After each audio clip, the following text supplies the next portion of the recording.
Yes, hallelujah. Isang pinagpalang gabi po sa ating lahat.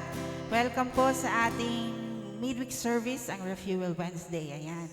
Magandang gabi po sa mga kapatid po natin na nandirito sa sanctuary at sa mga nanonood via online. Ayan. Oras na naman po para tayo ay mag-recharge and to reconnect again sa ating Panginoon.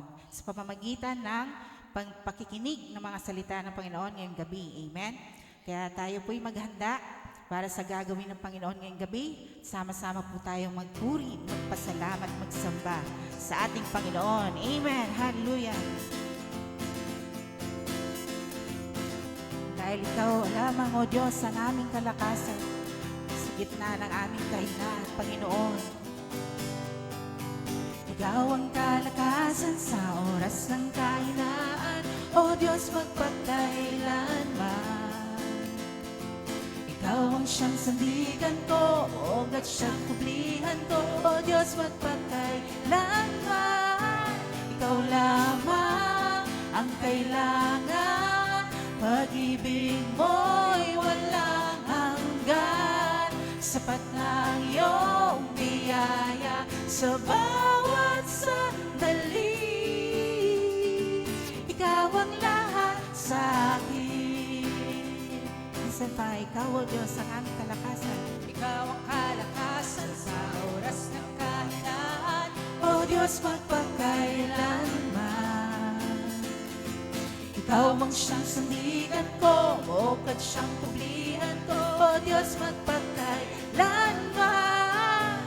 Ikaw lamang ang kailangan, pag-ibig mo'y walang hanggan. Sapat na ang iyong biyaya sa bawat sandali. Ikaw ang lahat sa akin. O, minsan pa ikaw ang aming kalakasan, Panginoon. Ikaw ang kalakasan sa oras ng kahinaan, O Diyos, magpagkailanman. Ikaw ang siyang sandigan ko, buog at siyang kublihan ko, O Diyos, magpagkailanman. Ikaw lamang ang kailangan, pag-ibig mo'y walang hanggan. Sapat na ang iyong biyaya sa bawat sandali. Ikaw ang lahat sa akin. O, ikaw lamang ang kailangan, pag-ibig mo'y walang hanggan. Sapat na ang iyong biyaya sa bawat sandali. Ikaw ang lahat sa akin. Ikaw lamang ang kailangan, pag-ibig mo'y walang hanggan. Sapat ang iyong biyaya sa bawat sandali. Ikaw ang lahat sa akin. Isa pa, ikaw lamang ang kailangan, pag-ibig mo'y walang hanggan. Sapat ang iyong biyaya sa bawat sandali. Ikaw ang lahat sa akin. O, ikaw ang lahat sa amin, Panginoon. Ikaw ang lahat sa amin. Ikaw ang lahat sa amin. Isa pa, ikaw ang lahat sa amin, Panginoon. Ikaw ang lahat sa amin. Yes, thank you, Lord Jesus. Maraming salamat, Panginoon. Dahil sa oras ng aming kahinaan, ikaw lang ang aming kalakasan, Panginoon. Ikaw ang aming sandigan. Yes, hallelujah. Patuloy nating awitin ang Panginoon.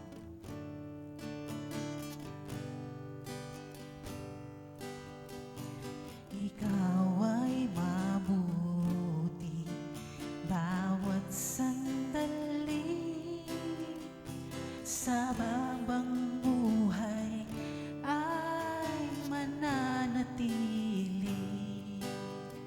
Hindi mapapawi o may kukubli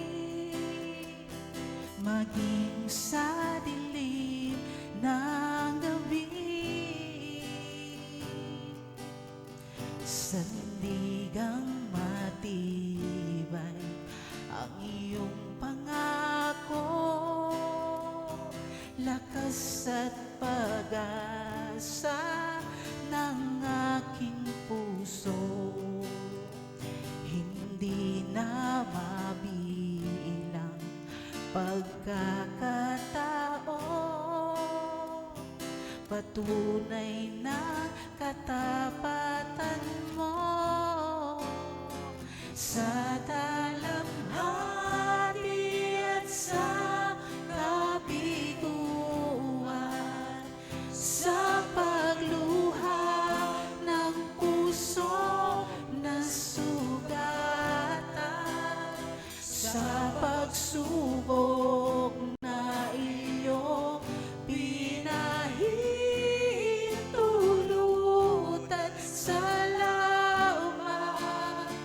Panginoon,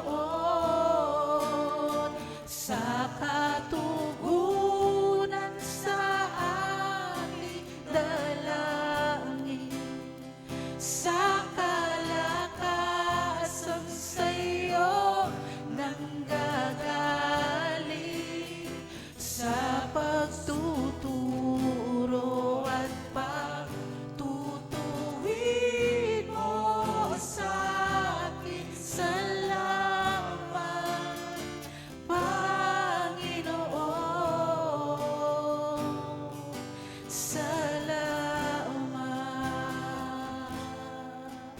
Yes, hallelujah. Minsan pa, gusto natin ikaw ay mabuti, Panginoon. Ikaw ay mabuti bawat sandali, sa habang buhay ay mananatili, hindi mapapawi o may kukubli, maging sa dilim ng gabi.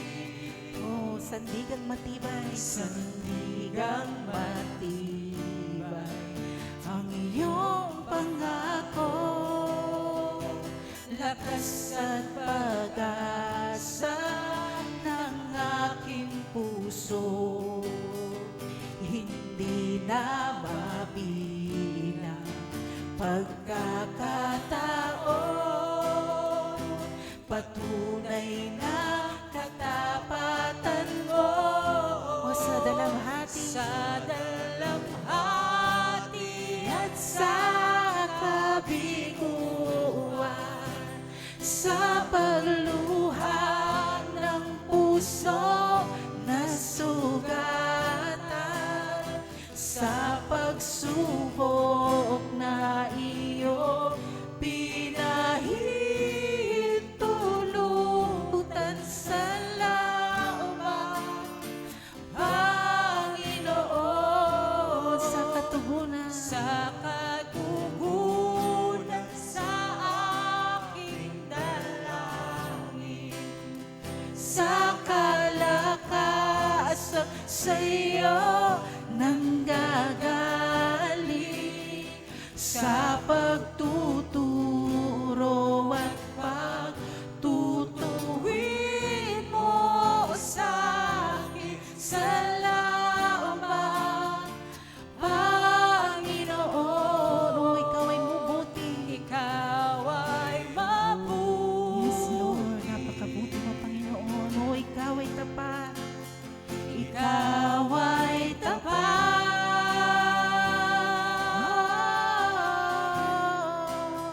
Sa'yo ang papuri. Yes, hallelujah.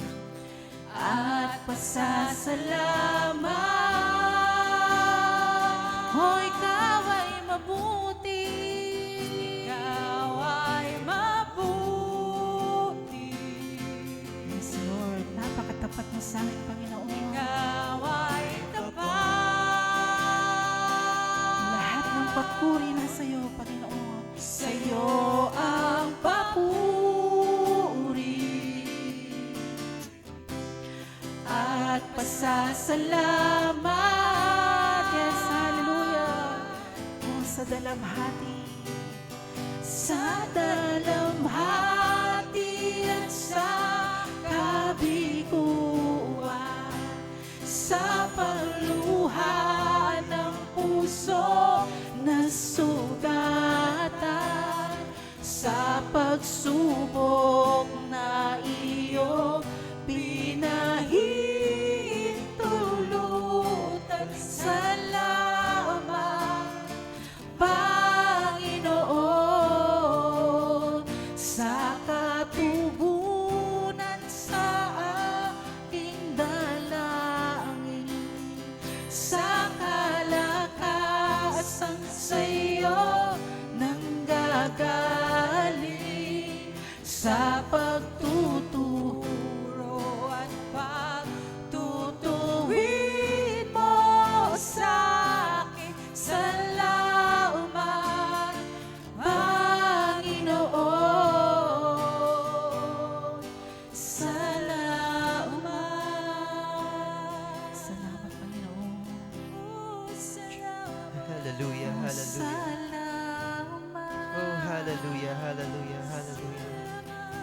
Maraming salamat, Panginoon, sa gabing ito, Panginoon. Salamat sa presensya mo, O Diyos, na aming patuloy na nararanasan, Panginoon. May it be it here in the sanctuary, Panginoon. Sa ganun din, Panginoon, sa aming mga tahanan, Panginoon. For those who are with us, Panginoon, online, Panginoon. Father God, maraming salamat, Panginoon, for the privilege, Panginoon, to worship you and to bring back all glory and honor to your name, Jesus. Father God, maraming salamat, Panginoon, sa hapong ito, sa gabing ito, Panginoon. As we study your words, Panginoon, as we connect again, Panginoon, to your words, Panginoon. Maraming salamat, O Diyos, for your fresh and new revelations, Panginoon, sa buhay ng bawat isa sa amin, Panginoon. May these words be a rhema word, Panginoon, mga buhay na salita, O Diyos, na patuloy na magiging sandatan namin, O Diyos, magiging alalay namin, Panginoon, sa landas na aming tinatahak, O Diyos. Salamat, Panginoon, sa kapayapaan, Panginoon, sa sandaling kami nakikinig ng iyong mga salita, Panginoon, and all the distractions that are created by the enemy, we rebuke it in the name of Jesus. In Jesus' name, let your peace, Panginoon, let your presence be with us at this very moment, Panginoon, sa pangalan ni Jesus. In Jesus' name we pray. Amen and amen. Praise God, isang pinagpalang gabi po. Maraming salamat, worship team.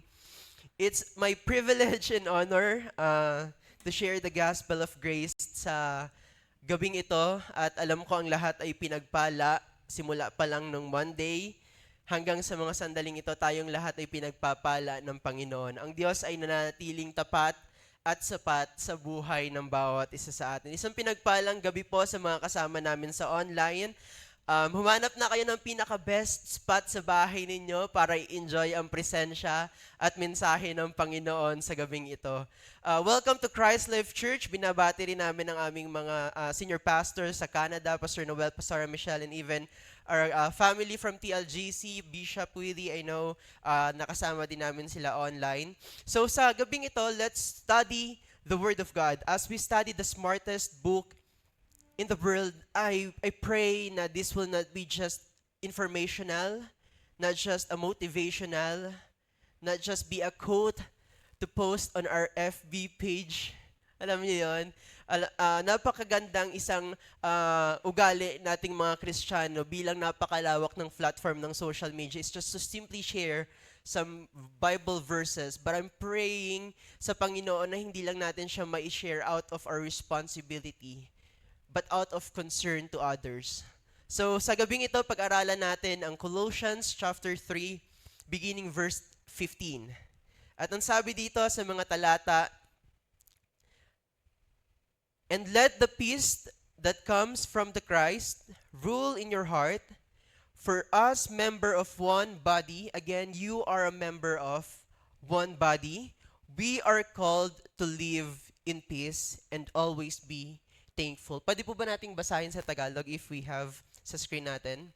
Ang sabi sa Tagalog ng Colosas, Kabanata 3, talata 15, ang sabi dito, paghariin ninyo sa inyong mga puso ang kapayapaang kaloob ni Kristo. sapagkat iyan ang dahilan kung bakit kayo tinawag sa iisang katawan. Magpasalamat kayo lagi. It's actually a very good reminder sa atin, brothers and sisters, to be thankful always, to have peace in Christ always. We are called to be a peacemaker. Hindi tayo yung magsisimula ng gulo, hindi tayo yung magpapalaganap ng gulo, but we are called as one body to have peace in Christ. And I believe this peace, that's something that comes from the Lord, is not something that we work out. Ang sabi dun sa binasa natin, and let the peace that comes from Christ, it is a gift. Alam niyo ba, ang kapayapaan ay isang napakahalagang kayamanan na dapat meron tayo. We can have a lot of things. Maaari magkaroon tayo ng maraming bagay sa mundo, pero that doesn't give a guarantee of a peace. Naniniwala po ako na marami tayong resources sa mundong ito, pero hindi siya nagagarantiya ng kapayapaan. Why? Yung magandang bahay natin, nagbibigay ba siya ng total security sa atin? Nagbibigay ba siya natin ng total na kapayapaan? Di ba hindi? Anytime iniisip natin, baka pasukin tong bahay ko, kahit gaano kataas ang bakod, may hagdanan. Di ba? Kahit gaano kalaki ang security, meron pa ding nalulusutan. Di ba? And even yung pinakamalambot na kama na meron tayo doesn't guarantee peace. Di ba yung may mga anxiety, yung may mga insomnia, kahit gaano kalambot ang unan at kama nila, pag hindi makatulog, di ba? Having a very comfortable beddings doesn't guarantee peace and rest. Di ba? Church, magkaroon tayo ng malinaw na pagkaunawa na ang kapayapaan ay hindi destinasyon. It's something, not a destination, but it is something about Jesus. Ang kapayapaan po ay hindi siya destinasyon na magkakaroon ako ng kapayapaan kapag marami na akong pera. Magkakaroon ako ng kapayapaan kapag nasa gantong estado na ako ng buhay. Peace is not a destination. It is a very presence of the Lord. Ang kapayapaan po ay hindi destinasyon, kundi ito yung pamamalagi natin sa presensya ng Panginoon. Because there is nothing more secured place in this world than to be in the presence of the Lord. Walang kahit na anong pinaka-secured na lugar dito sa sanlibutan. As we all know kung ano nang nangyayari sa bansa natin.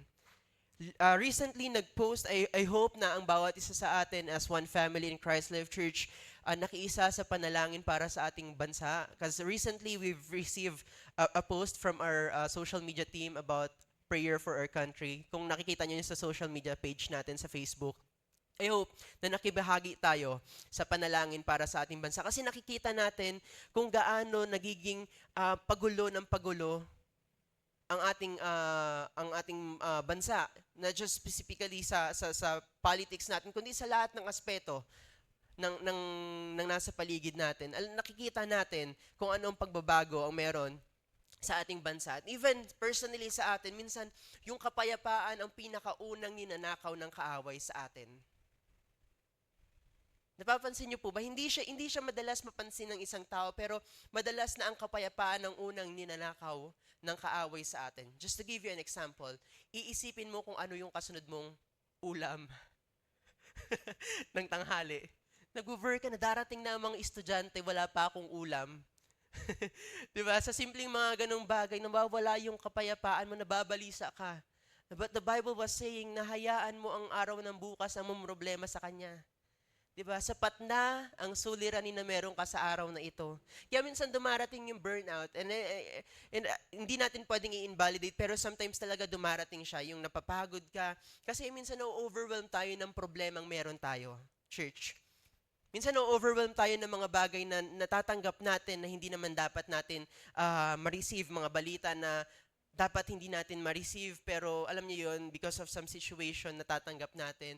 Yung mga bagay na meron tayo ngayon, ang sabi ng Bible, sapat ng suliranin yun para sa araw na ito. Huwag na nating alalahanin yung para sa araw ng bukas. Ipagkaloob natin yun sa Panginoon. So, ang sabi dito, many of our lives is a product of our thought. Naniniwala po ba kayo doon, church, na kung ano yung iniisip natin, madalas yun yung naiisip pamuhay natin? Ako personally, nag-a-agree po ako doon. Yun yung sinasabi din ng passage natin. Marami sa atin na kung ano yung iniisip natin, madalas yun yung naiisa pamuhay natin. Ito, bigyan ko po kayo ng example. May sakit, may naramdaman ka sa balikat mo. Hindi naman siya totally malala, pero inisip mo na, patay, baka cancer na to. Nanghina na yung katawan mo. Inisip mo na may sakit ka na. Minsan kung ano yung inilalagay sa isip natin, yun yung madalas na isa pamuhay natin. And I just want to give you a reminder, church, na wala tayong control sa kung ano yung papasok sa isip natin. Aminin natin, wala tayong control sa kung ano yung mga papasok sa isip natin, pero meron tayong control sa kung ano yung mananatili sa isipan natin. We cannot control on those things na papasok sa isipan natin, but we have a control kung ano yung mga bagay na pananatiliin natin sa loob ng isipan natin. Kasi yung mga bagay na sumasagi sa isip natin, talagang pumapasok yan eh. Yung mga inilalagay ng kaawa, yung thought, yung lies, yung kasinungalingan, yung pagpapaalala sa iyo ng nakaraan mo kahit napatawad ka na ng Panginoon. Alam niyo, ipapasok ng kaawa yan sa isipan natin. Pero we don't have a control on those things. Pero we have a control on the things that will stay in our mind. Meron tayong control kung ano yung pagninilayan natin, kung ano yung aalalahanin natin. We have a control kung ano yung mananatili sa isipan natin. At talagang kung ang problema ang pananatiliin natin sa isipan natin, talagang magmumukha kang problemado. Di mo ba? Magmumukha kang, kaya nga minsan nasasabi ng kaharap natin, mukha kang problemado. Mukha kang tuyot. Di ba? Mga ganun. Hindi ka fresh. Di ba? Kasi minsan kung ano yung nandito natin, yun yung madalas na isa sa pamuhay natin. At maraming iniisip ng tao na kung ano yung advancement lagi, yun yung napaka-advanced thinker natin, na hindi pa siya nangyayari, pero what if? Nandun agad tayo, yung direction ng Panginoon, anak, sumunod ka sa akin, sumunod ka sa kalooban ko, pero nandun agad tayo sa advanced thinking na, Lord, what if? Lord, paano kung? Diba? But the direction of the Lord is just to follow. I remember this one passage from Matthew chapter 14, verse 18. On the time that Jesus, naalala niyo yung pagpapakain ng Panginoon dun sa 5,000 tao? There is just this one instruction of the Lord sa chapter 14, verse 18. If we can see it, ang sabi ng Panginoon, bring them here, he said. Meron si Jesus isang napakahalagang instruction dun sa mga disciple. Kasi nung time na papalubog na yung araw, di ba, nung sinundan siya ng mga napakaraming tao, kasi yung iba sa kanila gustong-gusto mapakinggan yung gospel ni Jesus, yung iba naman sa kanila is sumusunod dahil nakita nilang nagpapagaling ang Panginoon. So in this passage, dumating sa time na ang sabi ng mga apostles, Rabbi, Guro, andito napakarami ng mga tao. Paano natin sila pakakainin? What if pauwiin na lang natin sila? Di ba? Pauwiin na lang natin sila. Kasi kung sa atin yung resources natin, hindi na kasya to. Tapos pakakainin pa natin yung 5,000. Yung 5,000 po doon, ang counted lang doon is yung mga lalaki. Yung mga babae at mga bata, hindi pa counted doon sa 5,000. So, let's just imagine kung gaano karaming pakakainin ng mga ng Panginoon at ng mga apostles. Doon nga sa mga kasalan, 'di ba, meron lang tayong 100 packs. Yung 100 packs, umaaray na tayo doon eh, 'di ba? Pero imagine Jesus, magpapakain siya ng 5,000 katao, not included pa yung mga babae at lalaki. And ang sabi ng passage doon, merong isang batang lalaki na may dala-dalang tinapay at isda. But this is actually something na nakakuha ng attention natin dun sa story na ito is sobrang kulang ng resources. But what's the instruction of the Lord sa verse 18? Bring them here. Ang sabi ng Panginoon, bring them here. Wala yung kapayapaan na puno ng kabalisaan yung mga apostles. Kasi kulang yung resources. Kulang yung means. Diba? Pero ang sabi ng Panginoon, bring them here. Hindi sinabi ni Jesus, try harder. Hindi sinabi ni Jesus na try to figure it out. But ang sabi ng Panginoon, bring them here. An invitation from the Lord Church. Alam mo, yung not enough mo, pag dinala mo yan sa Panginoon, it could be more than enough. Can you put it into chat? Ang sabi ng Panginoon, yung not enough mo, sa mga kasama natin sa online, can you put it into chat? You're not enough. Bring it to the Lord. It will be more than enough. Ganun yung nangyari dun sa story. Yung not enough from the fishes and bread, naging more than enough.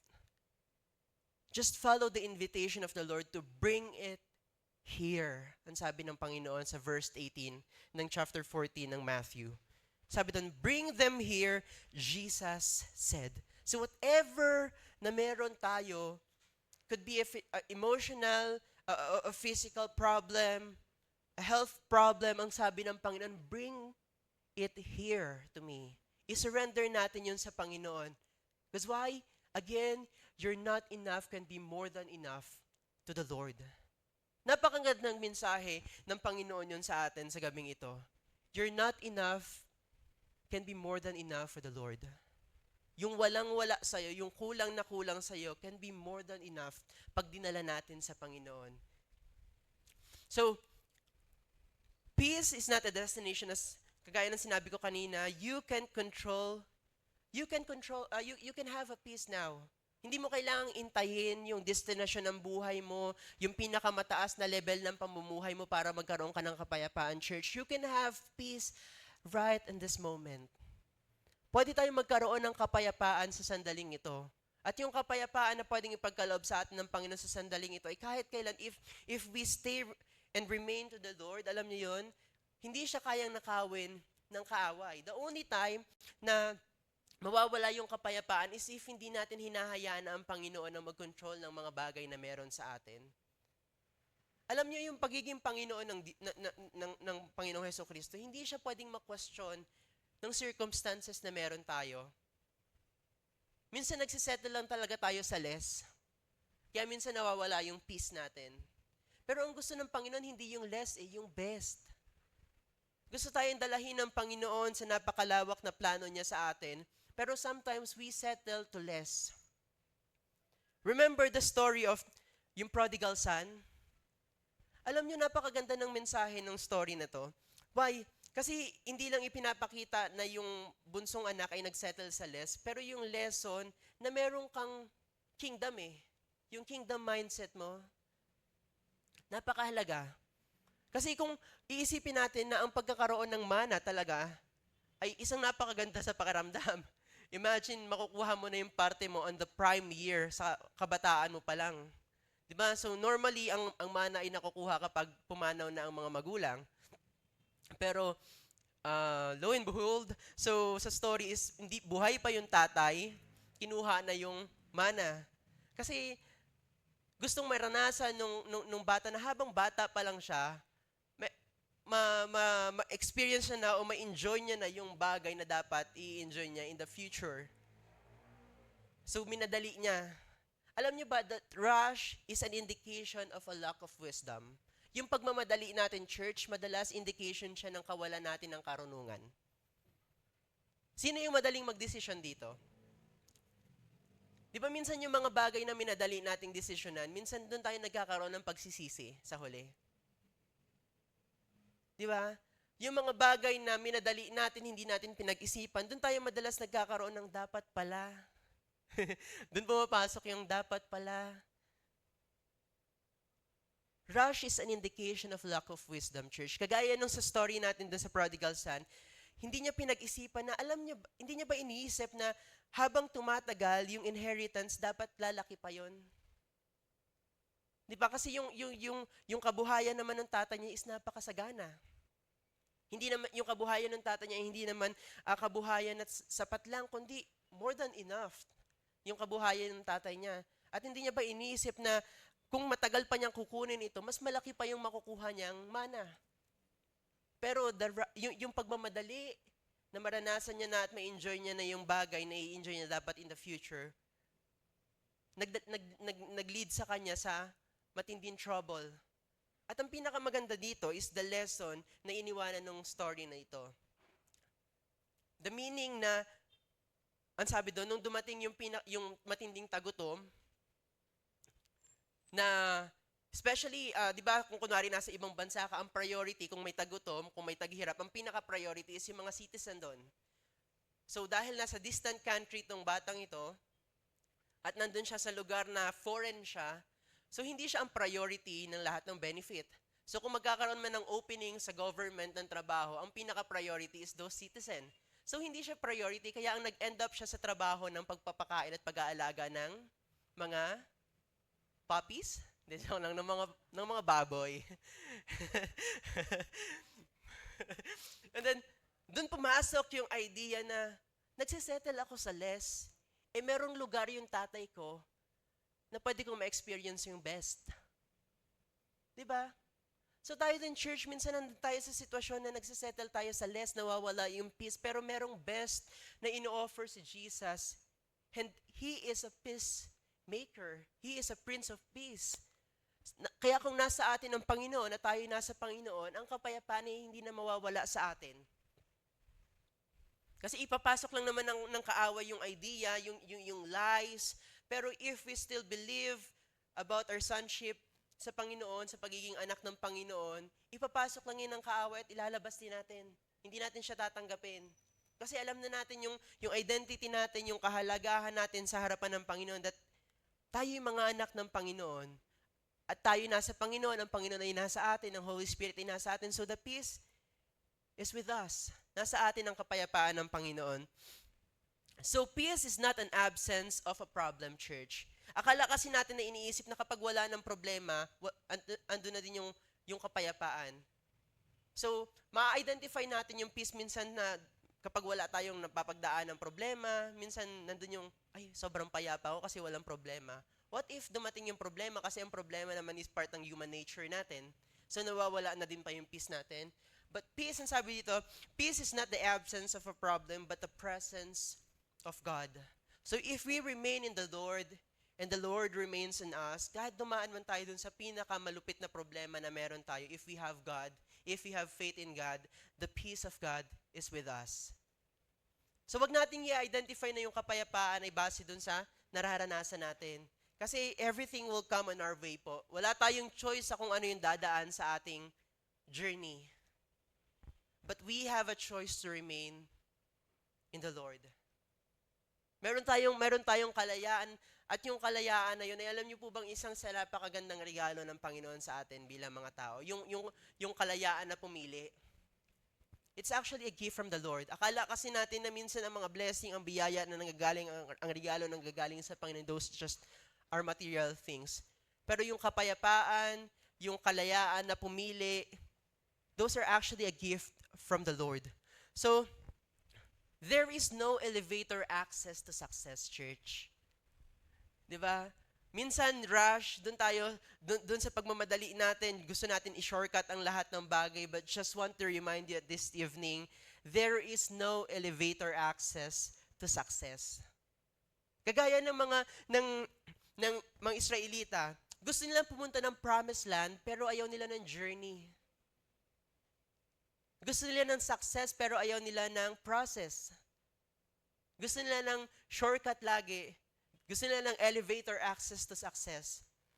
But same thing with Israelita. Isa sa napaisip ako, kasi ba merong isang encounter sa journey ng Israelita sa ilang, nung nakakaranas na sila ng tagutom, mas una nilang naalala yung sibuyas. Di ba ang sabi nila doon, Moses, dinala mo ba kami sa ilang para magutom? Dinala mo ba kami sa lugar na ito para mamatay sa gutom? Buti pa sa Ehipto, kahit sibuyas, nakakakain kami. Imagine, mas naalala nila yung sibuyas kaysa doon sa paghihirap nila nung nasa Ehipto pa sila. Di ba? Mas naalala nila yung pagkain sa Ehipto kaysa doon sa pagdurusan at pinagdaanan nila bago sila mailabas ni Moses. Minsan ganun tayo, church, at aminin natin, at humingi tayo ng kapatawaran sa Panginoon. Minsan question natin yung process ng Panginoon. But this evening, the Lord wants to remind us na there is no elevator access to success. Ang pabor ng Panginoon ay nasa atin, pero alam niyo yun, mas gusto ng Panginoon na idaan tayo sa proseso. Kasi mas higit ang Panginoon dun sa character development natin. Alam niyo yun, yung waiting season is important, but the attitude during the waiting season is the most important. Kasi pwede ka namang mag-intay nang nagmamaktol ka, pero nag-iintay ka.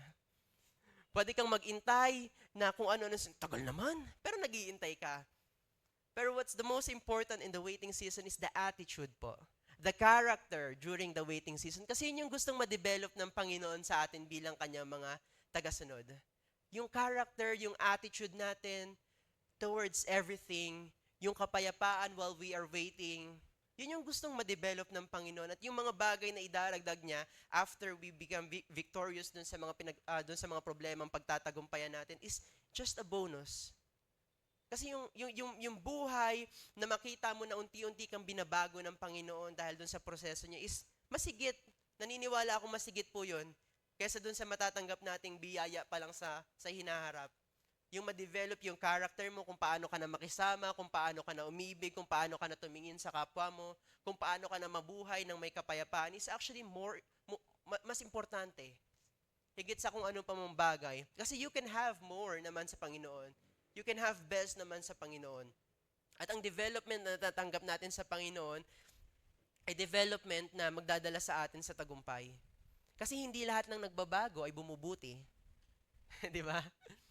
Ay, nagbabago ka na, pero hindi mo alam yung sinasabi niya, nagbabago, pasama ka pala.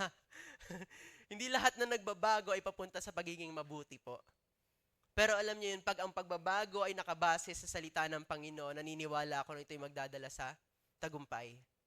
Kaya huwag kayo laging maniniwala na, uy, nagbabago ka na. Kasi minsan, on the negative side yung pagbabago. Andun ka na sa, pasama na ng ugali mo ha. Kinakain ka na ng sistema, di ba? Pero alam niyo yun, if alam mo na yung nilalakaran mo ay patungo dun sa landas ng Panginoon, yung pagbabago magdadala sa iyo sa tagumpay, magdadala sa iyo sa kakaibang level ng pananampalataya at pagkakilala mo sa Panginoon. So, sabi dito,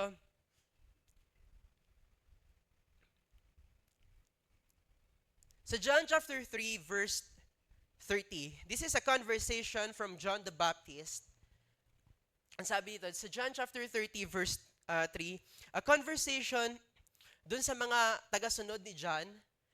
Because remember, si John comes first before Jesus. At dun sa baptism, si John the Baptist is normally, siya yung unang nagbabaptize at siya yung unang nag-proclaim ng pagdating ng Panginoon na darating na ang susunod sa kanya ay ang Misayas. Si Jesus Christ. So, dumating, on one point, nagsumbong yung mga tagasunod ni John kay John. Ang sabi doon, John the Baptist, Rabbi, Guro, alam mo ba na mas marami na nagpapabaptize kay Jesus? Eh di ba ikaw yun kasi John the Baptist ka? Eh di dapat Jesus the Baptist siya. Alam niyo yun, nagsusumbong na yung mga alagad na ang sabi doon, yung mga dating nasa atin, lumilipat na. Yung mga dating nanditong church, lumilipat na. Nagsusumbong sila na unti na lang yung umaattend sa atin. But this is actually a very matured response from John. Ang sabi doon, he must become greater and greater and I must become less and less. Diba minsan ito yung nagiging attitude natin kapag nalalamangan ka, I must become greater and greater and he must become less and less. But the attitude and response of John, the Lord must become greater and greater and I must become less and less. More of the Lord and less of us can bring us peace, church. Kasi kung talagang yung sarili natin ang itataas natin, ang magiging concern agad natin is kung ano yung sasabihin ng ibang tao sa atin. Kapag papagandahin lang natin yung image natin, magiging people pleaser tayo, mawawala yung peace sa atin kasi kada hakbang natin na sasabihin, ano kayong sasabihin ng tao dito sa decision ko na to? Ano kayong sasabihin ng tao sa suot ko ngayon? Ano kayong sasabihin ng tao dun sa sinasabi ko ngayon? Di ba nawawala yung peace mo, naiisip mo lagi is kung ano yung magiging sasabihin ng tao. But if you always think of greater of God, walang masasabi sa iyo ang tao. Ang masasabi lang sa iyo ng tao is those things na, alam mo, nagbabago ka na talaga. Yung testimony mo, nagdadala sa amin sa patuloy na paglakas at pagsulong sa pagtitiwala sa Panginoon. Our Lord must become greater and greater, church. At hindi naman sinabing you will become less and less. nandun ka sa pinakalaylayan. At alam niyo, ang sabi ng Bible, ang nagpapakababa ay siyang itinataas ng Panginoon. At pag nakita ng Panginoon nandun tayo sa stage na hinahumble natin yung sarili natin before the Lord, naniniwala ako na ang Panginoon ay faithful. Isa sa lagi kong tinatayuan sa lahat ng pagkakataon ng paniniwala ko sa Panginoon, kahit anong dumating na circumstances sa buhay ko, ang Panginoon ay faithful. At hindi niya hahayaan na kung ano yung nararanasan ko ngayon ay mararanasan ko ng habang buhay. Kasi kapag sinabi ng Diyos na siya ay tapat. Maging faithless man tayo minsan, but the Lord will still be faithful. Mawalan man tayo ng pagtitiwala, ng pananampalataya sa Panginoon, yung kamay ng Diyos, hindi siya mapapagod na iabot sa atin ang biyaya na talagang naka-address para sa atin. So sabi dito sa kasunod, fear will kill our peace. Yung takot, madalas yun yung pumapatay sa kapayapaang meron tayo. Yung takot na maiwan, yung takot na mag-isa, yung takot na baka mawalan, those are actually things that kill our peace. Yung kapayapaang meron tayo. Pero yung sabi ng 1 Peter, cast all your anxiety to Him because He cares for you. Ipagkatiwala daw natin sa Panginoon lahat ng ating alalahanin, lahat ng ating takot, lahat ng ating pangamba, because He cares for us. Alam niyo, malaman mo lang that there is this one God that cares for you. Magtataas na ng moral mo yun eh. Magtataas na ng pagiging, ng dignity mo yun, ng confidence mo, na merong Diyos na nagtitiwala at naniniwala sa'yo, na umaalala sa'yo at nag-aalalay sa'yo sa lahat ng sitwasyon ng buhay mo. Alam niyo, hindi ka na matatakot na lumakad mag-isa man physically, kasi alam mo that there is this one God that is always with you until the end of this world. Ang sabi doon nung pinag-aaralan natin, yung theme natin last month, the Lord will be with us until the end of this age. Ang Panginoon, hindi niya tayo iiwanan, hindi niya tayo pababayaan. Minsan, alam niyo yun, ang nagdadala sa atin sa takot is yung feel of being ghost. Yung hindi mo nararamdaman ng Panginoon na parang ginost ka na ni Jesus. Lord, nasaan ka na? Emergency na to, urgent to, Lord, nasaan ka na? Yung prayer ko, kailangan answered prayer na, Lord, where are you? But remember, yung 3 araw na sobrang tahimik, nung nakalibing ang Panginoon sa tomb, sa libingan, after the death of Christ, 3 days of silence. Wala yung presensya, wala yung hindi nila nakikita si Jesus physically. 3 days of being silent. But those 3 days, yung 3 araw na yun, alam niyo ba, merong binabago, merong nare-resurrect. Merong ginagawa ang Panginoon. And kagaya nga sinabi ko nung nakaraan, dark doesn't mean grave. It's sometimes being a womb, yung parang kanlungan ng isang nanay. Ang tawag po sa Tagalog doon, yung parang bahay bata. Madilim po doon, pero may nabubuong biyaya. Kasi akala natin kapag madilim, libingan agad. Pero kagaya ng isang nanay, sa loob ng kanyang bahay, ng sinapupunan, madilim din po doon, pero may biyaya.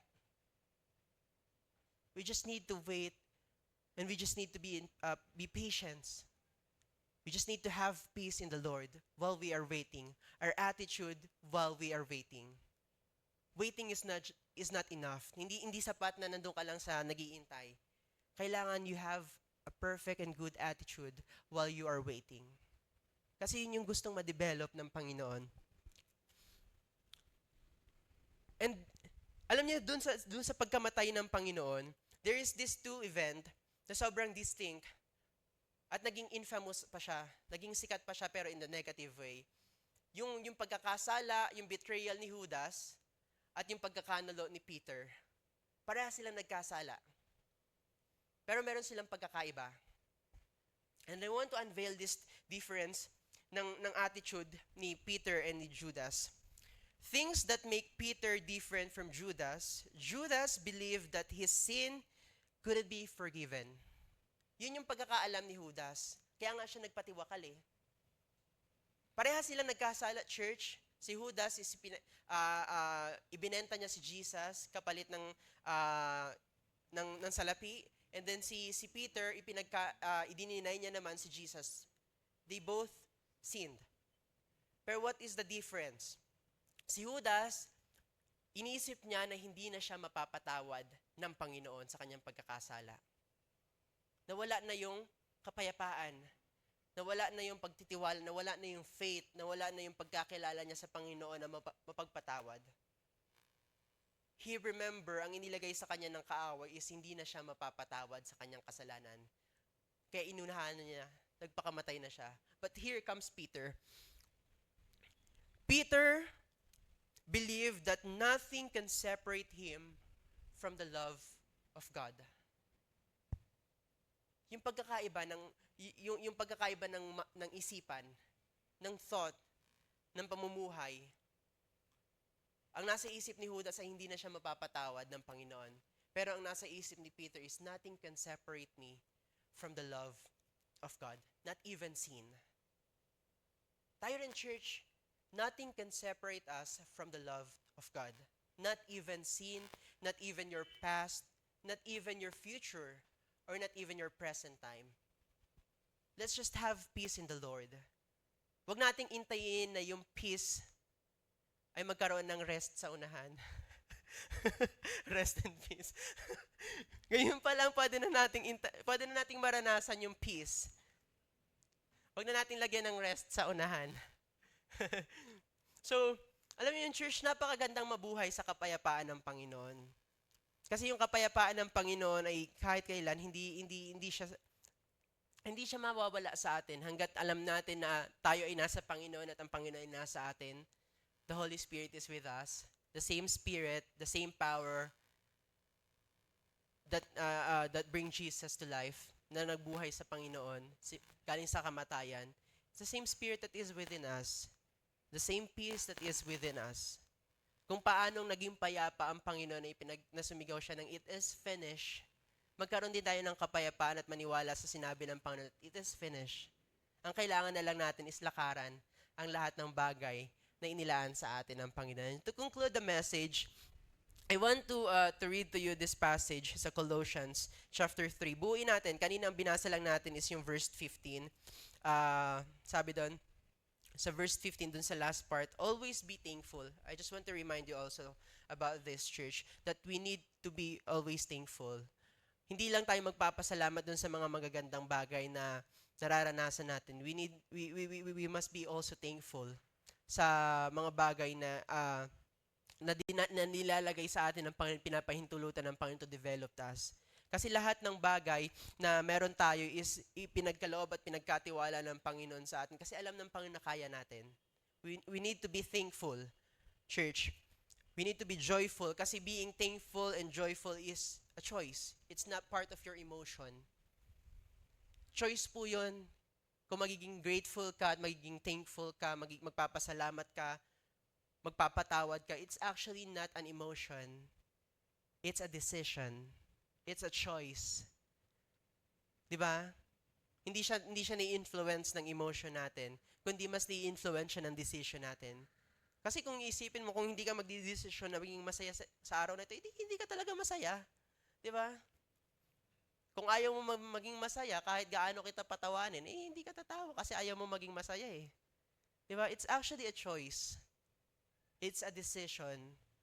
So, kung paano tayo magre-respond sa mga bagay-bagay na nasa harapan natin, it's actually a decision of you. Kagaya ng sinabi ko kanina, isa sa pinakamagandang regalo ng Panginoon ay bigyan tayo ng kalayaang magdesisyon. At binigyan tayo ng Panginoon ng karunungan sa pamamagitan ng kanyang mga salita. So, alam ko na ang bawat isa sa atin ay pipiliin lagi kung ano yung kalooban ng Panginoon. Let your will be done. Ang sabi nga sa panalangin ng Panginoon. Balikan natin yung Colossians chapter 2 verse 12 to 17. And I want to naiwanan ito sa atin sa gabing ito as a reminder sa buhay ng bawat isa sa atin. Sabi ito, since God chose you to be the holy people He loves, you must clothe yourselves with tender-hearted mercy, kindness, humility, gentleness, patience. Make allowance for each other's fault. Napakaganda nun, no? Make allowance to each other's fault. Unawain mo daw lagi yung pagkakamali. O unawain po, hindi konsintihin. Magkaiba po yon. Okay lang yan. Diba? Unawain mo. Kumbaga, magkaroon ka ng pag-unawa na lahat tayo subject pa din sa pagkakamali. At hindi laging perfect yung magiging response ng kapwa natin towards us. Make some allowance to each other's fault, and forgive anyone who offends you. Forgive anyone who offends you. Again, forgiveness is a choice. It's not an emotion. Forgiveness is a choice. Remember, the Lord forgave you, so you must forgive others. Above all, clothe yourselves with love, which binds us all together with perfect harmony. Di ba yung love lang yung magbabind sa atin into a perfect harmony? Not the money. Di ba akala mo kapag common denominator ninyo is money, is okay. Tropa tayo, ha? Diba? Paano pag wala na yung money? Pero if ang magiging common denominator natin is the love that comes from the Lord, we can live into perfect harmony. Yung love lang naman yung talagang, yun talagang magbubuo, magbabind sa atin. Hindi yung physical things na meron tayo. And lastly, yan sabi dito, which binds us all together in perfect harmony, and let the peace that comes from Christ rule in your hearts. For us, members of one body, you are called to live in peace. And always be thankful. Let the message about Christ in all its richness fills your lives. Teach and counsel each other with all the wisdom He gives. Sing psalms and hymns and spiritual song to God with thankful hearts. And whatever you do or say, do it as a representative of the Lord Jesus, giving thanks through Him to God the Father. So that's actually a perfect reminder sa atin bilang mga Kristiyano. Sa kalagitnaan ng linggong ito, we've been reminded by the Lord to make some allowance with other. To make some adjustment and to understand na hindi tayo perfecto lahat. Nandun pa lang tayo sa journey to be perfect. At unawain natin na ang bawat isa sa atin ay nagkakamali. At salamat sa pag-ibig ng Panginoon that can be our common denominator to be in the perfect harmony. Hindi yung mga bagay na meron tayo, again, as I was trying to say earlier, hindi yung mga bagay na meron tayo physically ang magbabind us sa atin. Kasi pag nawala na yun, kasi sabi ng Bible naman, lahat ng bagay ay lilipas.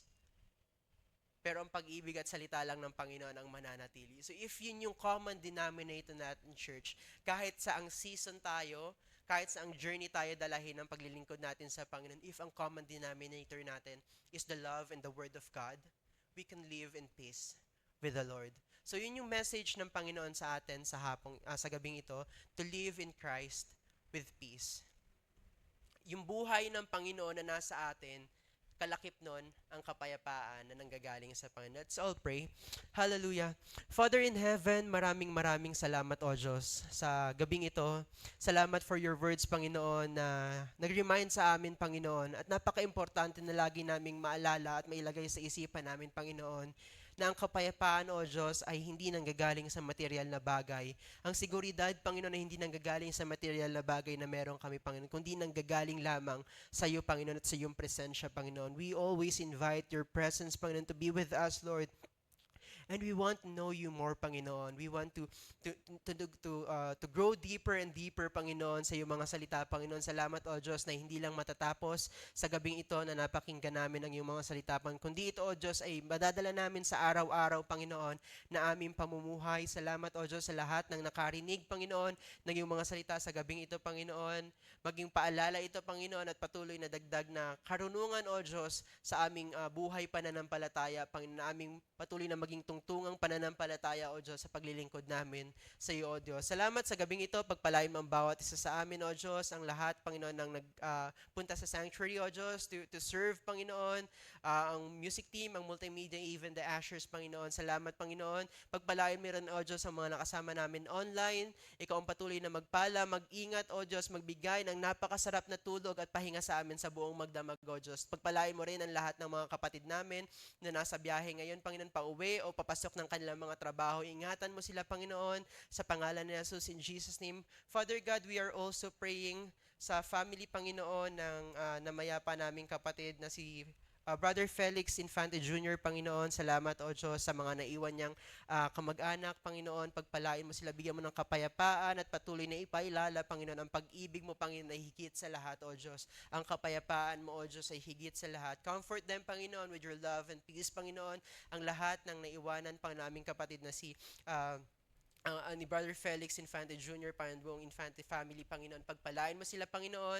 Hallelujah. Lahat ng kanilang pangangailangan sa sandaling ito, O Diyos. Ikaw ang mag-provide, O Diyos. Ikaw ang maging source ng kalakasan nila, Panginoon. At maging sandigan nila, Panginoon, sa mga sandaling ito. Sa pangalan ni Jesus, O Diyos. Ganun din ang aming mga senior pastor, O Diyos. Pagpalain mo sa Canada, Panginoon. Si Pastor Michelle, Pastor Noel, Panginoon. Ingatan mo sila, Lord. Salamat po, Panginoon, sa malawak mong plano, Panginoon. At sa mahaba mong kamay, Panginoon, lagi mag-iingat at magbibigay ng wisdom and protection sa kanila, O Diyos. Pagpalain mo bawat sa amin, O Diyos, sa pangalan ni Jesus, in Jesus' name we pray. Amen and amen. Again, maraming salamat po sa mga nakasama namin online at sa sanctuary. Muli kami ang Christ Life Church. Salamat po for choosing Christ Life Church to be as your place of worship and to hear the Word of God at this evening. Salamat po and God bless us all. Thanks be to our God.